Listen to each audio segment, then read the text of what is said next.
Hello friends आज हम बात करेंगे एमएसपी यानी कि मिनिमम सपोर्ट प्राइस के बारे में, जिसे लेकर किसानों द्वारा लगातार सरकार के खिलाफ आंदोलन किए जा रहे हैं। साथ ही हम बात करेंगे दोस्तों कि एमएसपी को सरकार द्वारा कब लागू किया गया था और इसे लागू करने की क्या ज़रूरत पड़ी थी। इसके बाद हम बात करेंगे दोस्तों उन 3 नए कानूनों के बारे में जो सरकार द्वारा किसानों के लिए लागू किए गए हैं, जिनके बारे में सरकार का कहना है कि इन कानूनों के ज़रिए सरकार किसानों का सुनहरा भविष्य देख रही है।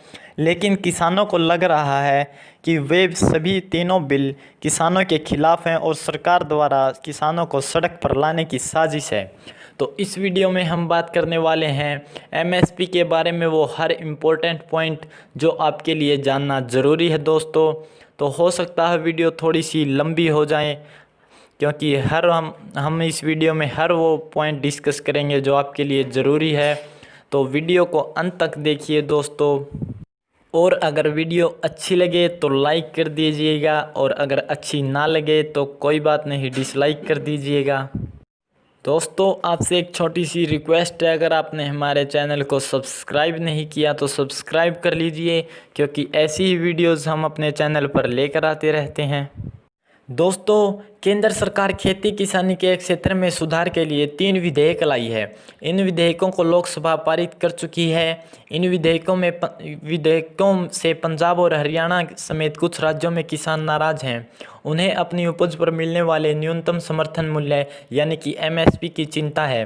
प्रधानमंत्री नरेंद्र मोदी और कृषि मंत्री नरेंद्र सिंह तोमर यह साफ कर चुके हैं कि एमएसपी खत्म नहीं होने वाला। वहीं विपक्षी पार्टियों पर किसानों को गुमराह करने का आरोप लगा रहे हैं। एनडीए की घटक पार्टी शिरोमणि अकाली दल पर भी इस मुद्दे पर सरकार से नाराज है। हरसिमरत कौर बादल ने तो केंद्रीय कैबिनेट से इस्तीफा भी दे दिया है। किसानों और विपक्षी पार्टियों को एमएसपी खत्म होने का डर सता रहा है। वहीं इन बिलों पर नरेंद्र मोदी जी ने ट्वीट करते हुए लिखा है कि अब ये दुष्प्रचार किया जा रहा है कि सरकार के द्वारा किसानों को एमएसपी का लाभ नहीं दिया जाएगा।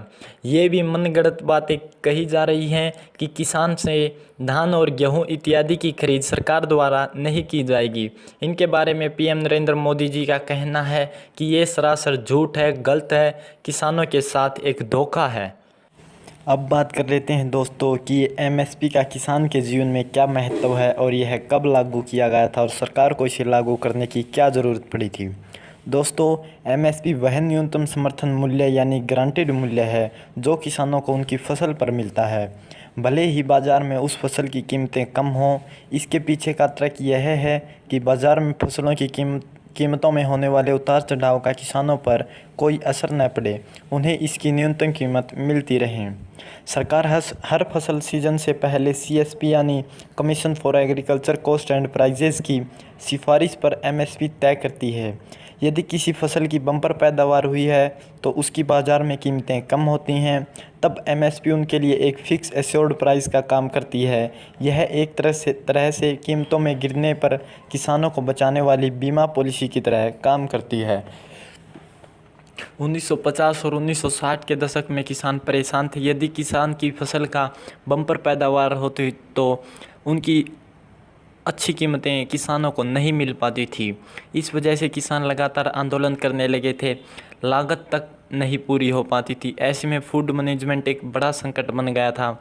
इस पर सरकार का कोई कंट्रोल नहीं था। तब 1964 में एल.के. झा के नेतृत्व में फूड ग्रेन्स प्राइस कमेटी बनाई गई थी। झा कमेटी के सुझावों पर ही 1965 में भारतीय खाद्य निगम की स्थापना हुई थी और एग्रीकल्चर प्राइजेस कमीशन बना था। इन दोनों संस्थाओं का काम था देश में खाद्य सुरक्षा का प्रशासन में मदद करना। एफसीआई वह एजेंसी है जो एमएसपी पर अनाज खरीदती है और उसे अपने गोदामों में स्टोर करती है। पब्लिक डिस्ट्रीब्यूशन सिस्टम के जरिए जनता तक अनाज को रियासती दरों पर पहुंचाती है।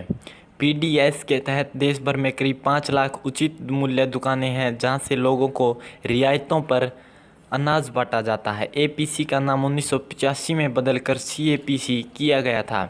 यह कृषि से जुड़ी वस्तुओं की कीमतों को तय करने की नीति बनाने में सरकार की मदद करती है। अब देखते हैं दोस्तों कि एमएसपी का किसानों को किस तरह से लाभ हो रहा है। खाद्य और सार्वजनिक वितरण मामलों के राज्य मंत्री राव साहब दानवे पाटिल ने 18 सितंबर को राज्यसभा में बताया कि 9 सितंबर की स्थिति में रबी सीजन में गेहूं पर एमएसपी का लाभ लेने वाले 43 लाख किसान थे। वहीं पिछले साल के 35 लाख से करीब 22% ज़्यादा थे। राज्यसभा में दी जानकारी के अनुसार पिछले 5 साल में एमएसपी का लाभ उठाने वाले गेहूं के किसानों की संख्या दोगुनी हुई है। रबी सीजन में सरकार को गेहूं बेचने वाले किसानों में मध्य प्रदेश सबसे आगे रहा था। पंजाब दूसरे और हरियाणा तीसरे नंबर पर था। यह हैरानी वाली बात थी कि कृषि कानूनों को लेकर मध्य प्रदेश में कोई आंदोलन नहीं हुआ। और तो और कृषि मंत्री नरेंद्र सिंह तोमर भी मध्य प्रदेश से ही ताल्लुक़ रखते हैं। खरीफ सीजन में एमएसपी पर धान बेचने वाले किसानों की संख्या 2018 और 19 में 96 लाख के मुकाबले बढ़कर 1.25 करोड़ के करीब हो गई, यानी कि 28% ज़्यादा हुई थी। वहीं एमएसपी को लेकर श्री नरेंद्र सिंह तोमर जी ने ट्वीट किया कि प्रधानमंत्री श्री नरेंद्र मोदी जी की प्राथमिकता में हमेशा गांव, गरीब व किसान रहा है। उनके द्वारा लिया गया हर फैसला देश हित में होता है और किसान बिल 2020 भी इसी दिशा में किसानों की आमदनी दोगुनी करने के लक्ष्य को पूरा करने वाला है। उन्होंने बताया कि नए कानून से किसानों को खुले बाजार में अपनी फसल बेचने का विकल्प मिलेगा। इससे प्रतिस्पर्धा बढ़ेगी और किसानों को अपनी उपज को और बेहतर कीमतें मिलेंगी। तोमर ने यह भी कहा कि मंडी के बाहर जो ट्रेड होगा उस पर कोई भी टैक्स नहीं देना होगा। मार्केट में सुधार होगा, प्रतिस्पर्धा बढ़ेगी, बाजार सुधरेगा और किसानों को भी वाजिब दाम मिलेगा। जब किसान को 2 प्लेटफॉर्म मिलेंगे तो जहां ज़्यादा दाम मिलेगा वह उसी को चुनेगा। कृषि मंत्री ने कहा कि बिल ओपन ट्रेड को खोल रहा है। इस बिल का एमएसपी से कोई लेना देना नहीं है। वैसे भी एमएसपी एक्ट का हिस्सा नहीं है। एमएसपी प्रशासनिक निर्णय है, यह किसानों के हित में है और यह हमेशा रहने वाला है। वहीं किसानों को डर है कि एफसीआई समेत अलग अलग एजेंसियों से सरकार किसानों से उपज खरीदती है। एमएसपी के तहत निर्धारित न्यूनतम कीमत दी जाती है। यदि बाज़ार खुल गया तो बाज़ार एमएसपी नहीं मिलेगा, तब किसानों के नुकसान की भरपाई कैसे होगी। तो यह डर किसानों को सता रहा है कि अगर बाज़ार खुल गया तो शायद उन्हें न्यूनतम निर्धारित मूल्य ना मिल सकें और उन्हें नुकसान उठाना पड़ेगा।